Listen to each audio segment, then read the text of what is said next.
ito ay nagtago at nagpapasarap sa buhay sa bansang Netherlands.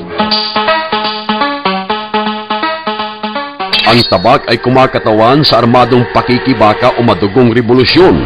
Upang ganap na mapatupad, itinatag nito ang New People's Army o NPA. Bilang mandirigma, ginagamit nito ang tabak upang patayin ang kalaban. Ang itinuturi nilang kalaban ay ang mga opisyal ng gobyerno na ayaw sumuporta, mga polis, militar at mga sibilyan na ayaw yumakap sa ideolohiyang komunismo. Ang kalasag ang kumakatawan sa National Democratic Front.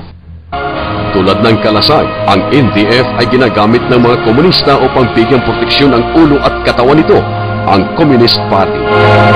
Ang pangunahing tungkulin ng NDF ay ang makuha ang simpatsya ng mga nasa gitnang puwersa o ang burgisya. Ang NPA at NDF ay pawang nasa ilalim ng kontrol ng Komite Sentral ng Communist Party. Ngunit palagi nilang pinapalabas na ang NDF di umano ang nagsisilbing payong sa lahat ng mga militanteng samahan upang palabasin na ang Communist Party ay walang kontrol sa lahat ng mga revolusyonaryong samahan. Ito'y isang panlilinlang upang maiwasan ang pagbanggit ng salitang komunista. Gamit ang issue ng land reform, ang NPA ay pumapasok sa mga barangay upang magtatag ng mga sangay ng partido, magtatag ng hukbong armado at magtatag ng nagkakaisang frente. Ang mga semi-legal team ng CPP-NPA ang unang papasok sa isang barangay upang magsagawa ng investigasyong panlipunan at pagkilala sa uri ng mga mamamayan sa barangay. Sa pamamagitan ng SLT, malalaman nila ang lahat ng impormasyon tungkol sa katayuan ng isang barangay, kung sino-sino ang mga opisyal nito at ang pag-alam kung ano ang kabuhayan ng mga nakatira rito. Pilit ring kinikilala ng mga komunista kung sino ang mga biktima ng paglabag ng mga karapatang pantao at kung sino ang mga naghihikahos dahil dito nila isentro ang panggagatong ng kanilang mga black propaganda. Ang mga kasapi ng SLT at POT ay pawang magagaling sa agitational propaganda.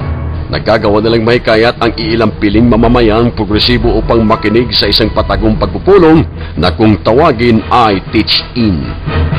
Ang mga paksa sa pagpupulong na ito ay nakasentro sa pagtalakay sa reforma sa lupa kung saan binigyang diin ito ang revolusyonaryong agraryo at mga reformang panlipunan. At sa paulit-ulit na mga pagpupulong magagawa nilang makumbinsi ang masa upang magkimkim ng galit laban sa pamahalaan. Ang mga naunang kontak sa barangay na naging katuwang sa SLT at POT ay tinagurian nilang mga grupong tagapag-ugnay o barangay liaison group. Kung mayroon ng sapat na bilang ang grupong tagapag-ugnay, gagawin na itong isang grupong tagapag-organisa o barangay organizing group. Dito sisimula na ang pag-oorganisa ng mga taong nakasama sa kanilang mga pag-aaral, ang pagtatag ng samahan ng mga magsasaka, samahan ng kababaihan at samahan ng kabataan. Ang pagtatag ng iba't ibang samahan ay isang konkretong basihan ng pagpasok ng mga kasapi ng Sandatahang Unit Propaganda o SYP ng CPP-NPA upang magsagawa naman ng mas malalim pang mga propaganda at gawaing pangmasa. Sa ganitong sitwasyon, ang barangay ay maituturi ng isang infiltrated.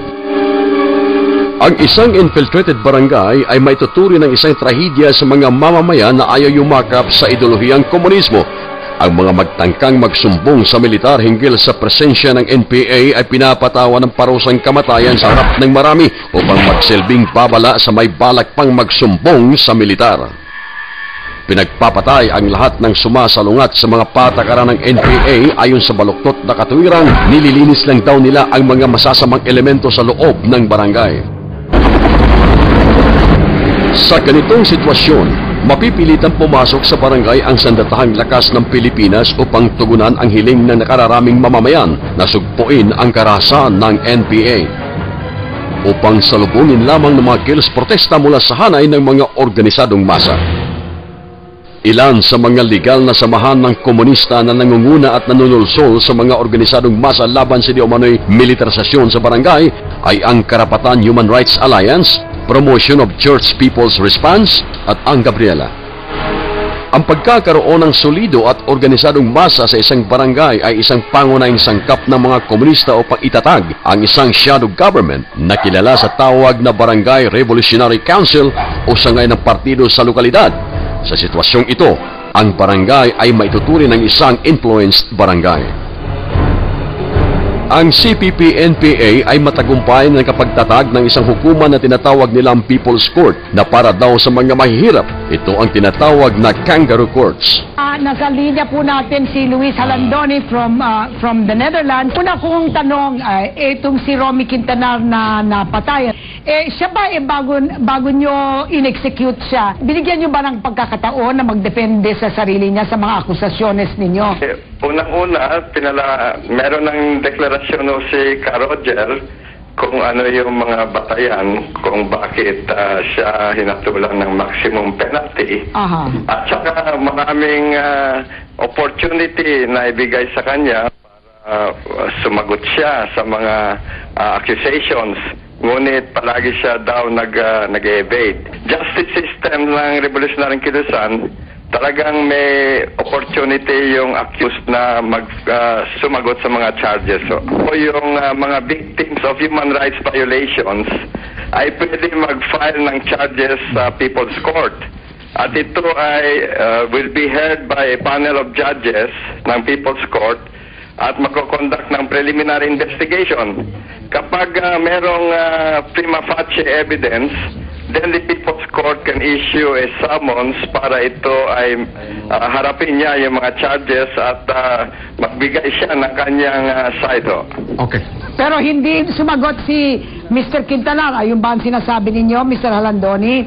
Pagkasabi ni Ka Roger doon sa kanyang deklarasyon, ay ayaw sumagot at nag-evade at gumawa pa ng countermeasures. Due process was followed. Yung sa revolutionary justice system due process at guarantee. Luis, meron lang hong magre-react dito, Luis. Luis, Okay. kilala kita kasi kasama tayo doon sa Eastern Visayas Regional Party Committee. You were assigned in Negros. I was assigned in Samar. Pero huwag na tayong magsinuwag, huwag na tayong maglukuhan. Ito People's Court na sinabi ninyo, Kangaroo Court ito eh. Kayo ang mag-file ng kaso, kayo ang mag-hearing, kayo ang mag-execute. So paano, how can we expect fair trial there? At saka wala naman kayong abogado na inasayan doon sa mga kinakasuhan ninyo. So wag na tayong maglukuhan. Loko natin yung mamamayan. Okay. Do you want the I other was question? sentenced in absentia noong 1986 by the NDF in Central Visayas. Okay. Binigyan ba kayo ng opportunity? Wala ako tsansa na magdepensa. Ang sinabi nila doon, they have published it publicly, sinabi nila, I was sentenced because may nirape daw ako na babae doon sa bundok. Ang asawa ko at the time kasama ko sa bundok sa Samar. Witness siya na wala akong nirape. Pero sinintensyahan ako nila because na-rape ko daw yung isang amso na sa bundok. Is that fair? Yun ba ang sinasabi ninyo na hustensya na revolusyonaryo? Ang naibabang hatol ng hukumang ito ay hindi ibinabatay sa mga testigo, ebidensya at proseso ng paglilitis, kundi sa kung ano lang ang palagay at paniniwala ng partido. Ang isang taong pinaghihinalaan pa lamang ay pwede nang mapatawan kaagad ng parusang kamatayan at wala siyang karapatang mag-apila sa husgadong ito. Ang mga paksa tungkol sa karapatang pangtao ay madalas na ginagamit ng mga komunista bilang propaganda laban sa demokratikong gobyerno. Sa pamamagitan ng pagmanipula sa ganitong usapin, nalinlang nila ang taong bayan na kasusuklaman ang gobyerno habang unti-unti nilang nakukuha ang simpatsya ng publiko. Subalit ang katotohanan, walang Human Rights Commission ang mga bansang pinag-aharian ng mga komunista. Para sa kanila, ang mga komunista lamang ang may karapatang pumatay dahil ang pangunahin nilang atikain ay ang pagtatag ng lipunang walang uri. Maliban sa SLT, POT at SYP